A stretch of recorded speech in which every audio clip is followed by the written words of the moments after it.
विधिमंडळ पक्षातील संख्येच्या आधारे चिन्ह देणं चुकीचं, ठाकरेंच्या शिवसेनेचे वकील कपिल सिब्बल यांचा सुप्रीम कोर्टात युक्तिवाद, पुढच्या आठवड्यात सुनावणी होणार.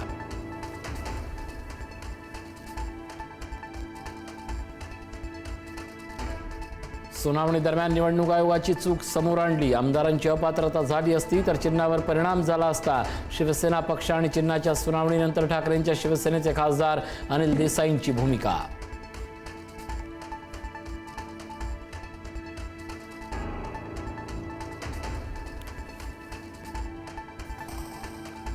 शिवसेना कुणाची याचं उत्तर महाराष्ट्राच्या जनतेनं दिलंय. आमचं सरकार संविधानानं आणि घटनेनं दिलेल्या नियमाप्रमाणे.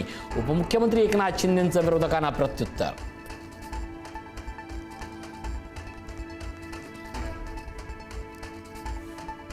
केंद्रीय गृहमंत्री अमित शहा 2 दिवसाच्या मुंबई दौऱ्यावर. बीएससी इंटरनॅशनल कन्व्हेन्शन सेंटरला अमित शहा हजेरी लावणार. उद्या रात्री अमित शहांचं मुंबईत होणार आगमन.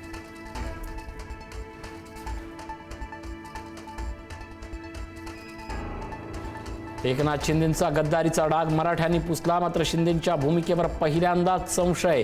एकनाथ शिंदेंबाबत पहिल्यांदाच बोलले जरांगे. शिंदेंनी मराठ्यांसोबत डबल गेम करू नये, जरांगेंचा हल्लाबोल.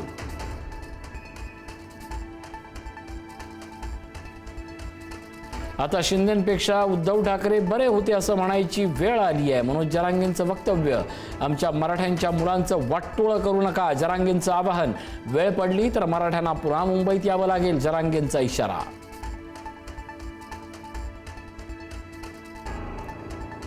शिंदेंनी सुरू केलेल्या लाडक्या बहीण योजनेमुळे भाजप सत्तेत. शिवसेना नेते रवींद्र धंगेकरांच्या विधानामुळे महायुतीत वादळ, तर काहींना बडबडायची सवय. महायुती एकत्र काम करेल, मंत्री बावनकुळेंची प्रतिक्रिया.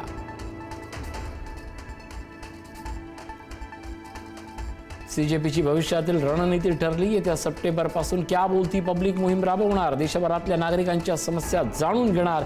शिक्षण व्यवस्था सुधारण्यावरही भर.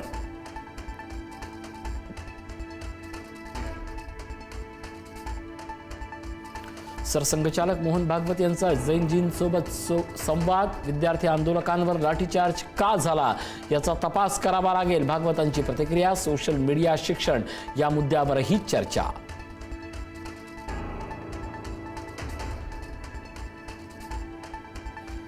नाराज जैनजींसाठी फडणवीस सरकारचा डॅमेज कंट्रोल प्लॅन. राज्यात 1000 रोजगार मेळाव्याचं आयोजन करणार. 31 मार्च 27 पर्यंत रोजगार मेळाव्याचं आयोजन. रोजगाराच्या जास्तीत जास्त संधी उपलब्ध करणार.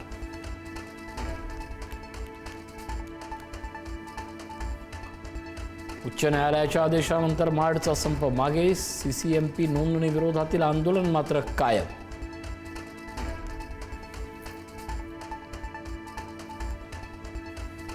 गणेशोत्सवासाठी पश्चिम रेल्वेकडून 7 विशेष गणपती गाड्यांची घोषणा. मुंबई सेंट्रल, वांद्रे आणि वसईहून सुटणार विशेष रेल्वे. रत्नागिरी, सावंतवाडी आणि मडगावला जाणाऱ्या गणेश भक्तांना मोठा दिलासा.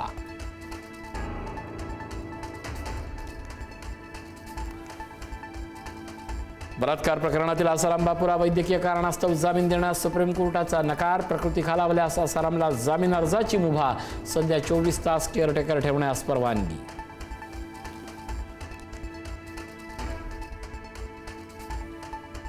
तरुण तेजपाल यांना 10 वर्षाच्या सक्त मजुरीची शिक्षा. 2013 मधील लैंगिक अत्याचार प्रकरणी शिक्षा. तेजपाल यांना आत्मसमर्पण करण्यासाठी 2 आठवड्यांचा वेळ.